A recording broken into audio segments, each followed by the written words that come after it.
এই জুলাই মাসেই আফগানিস্তানের বিপক্ষে সিরিজ খেলতে ইন্ডিয়া যাওয়ার কথা ছিল বাংলাদেশ, কিন্তু বিভিন্ন দেশের ফ্র্যাঞ্চাইজি লিগের কারণে এই সিরিজটা খেলতে চাচ্ছে না বা খেলছে না। বিসিবি এমনটাই বলেছে, কারণ যেখানে বাংলাদেশি ক্রিকেটার গ্লোবাল টি-20তে থাকবে রিশাদ হোসেন, আরও কয়েকজন ক্রিকেটার, সাইফুদ্দিনের মতো ক্রিকেটার। অপরদিকে যদি আমরা দেখি এলপিএলে মুস্তাফিজ, শরীফুল, তাওহিদ হৃদয় এবং তাসকিনের মতো ক্রিকেটাররা খেলছে।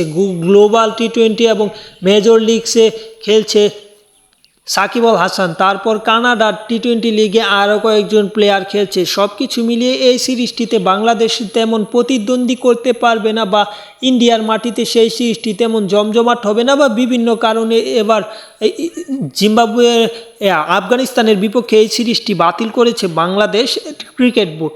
সব কিছু মিলিয়ে যদি এই সিরিজটা খেলে এই বছরের শেষের দিকে বাংলাদেশ প্রিমিয়ার লিগ বিপিএলের আগে খেলতেও পারে, কিংবা চ্যাম্পিয়ন্স ট্রফির আগে এটি ওয়ানডে সিরিজ হিসেবে খেলতে পারে। তাই এখনও চূড়ান্ত না হলেও কিছুটা আভাস পাওয়া যাচ্ছে। যাই হোক, খেলাধুলার আপডেট এই চ্যানেল থেকে নিয়ে যাবেন। পাশাপাশি বিসিবির বোর্ড সভায় অনেক মিটিং তথ্য হয়েছে, সব কিছু জানাবো। চ্যানেলটি সাবস্ক্রাইব করে রাখতে পারেন। ধন্যবাদ সকলকে।